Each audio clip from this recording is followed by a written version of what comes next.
This incident with this bandit running over a crowd around Christmas was a result of him starting a domestic violence incident with a woman that was involved with him. Describe for us what happened when Mr. Brooks first arrived in Frame Park, when you first saw him that day.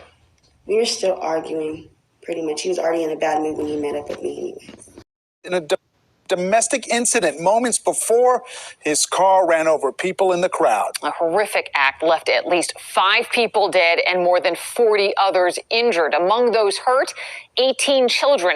I want to talk about this because this is a tragic case, but what it started out as, which I didn't know before, is that this bandit was arguing with a woman that he was involved with. He then took the car out and ran over several people, including children, at a Christmas Day parade. Let's look and see what may have conspired before he set out to completely run over more than 30 people. And this started because some black woman was involved with him and didn't leave. Local tradition for 6 decades. Now, you know I'm always putting a different spin on it because traditions are vain. But yesterday, the beloved event turned nightmarish when a seemingly runaway SUV mowed down everyone. When an SUV barreled onto a parade route yesterday, turning squeals of joy into screams of horror. A portion of the chaos caught on camera, including 18 children transported to Wisconsin Children's Hospital, 2 of them in critical condition. Injuries ranged from facial abrasions to broken bones. Describe for us what happened when Mr. Brooks first arrived in Frame Park, when you first saw him that day. We were still arguing, pretty much. He was already in a bad mood when he met up with me anyways. This is an argument that face-to-face, using words, not messaging, Yes. right? Yes. Okay.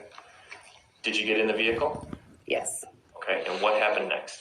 We drove around, we were arguing, and that's when we got into the altercation in the car, and that's when I jumped out. We were up the hill.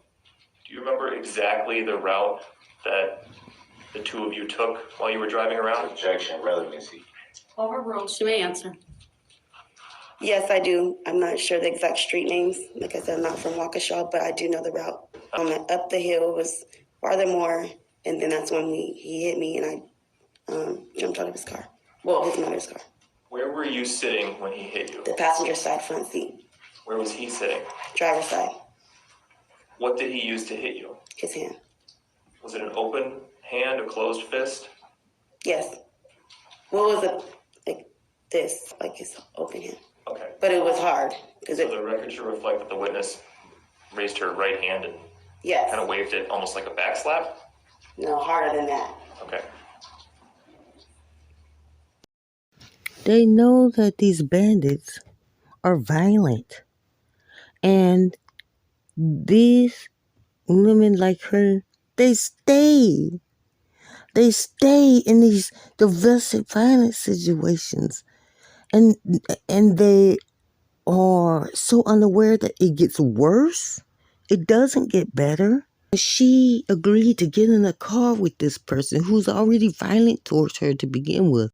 And it's obvious she's not the preference, yet she still gave this bandit a chance anyway. And by the time she realized who he really is, which she got the same man, it was too late. And she had to jump out of the side of a car to save her own life. Too late. So what are you going to do? Are you going to send a commissary? Atrocious.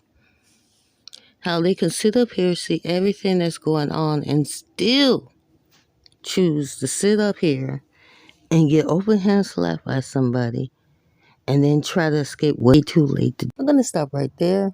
Everyone take care. This is Band Up Muse. Ciao. It's not her fault. She stayed in this relationship knowing the monster he is. He'll go to jail, and hopefully she won't support him in jail. There was no reason she should have gotten in the car with that dude.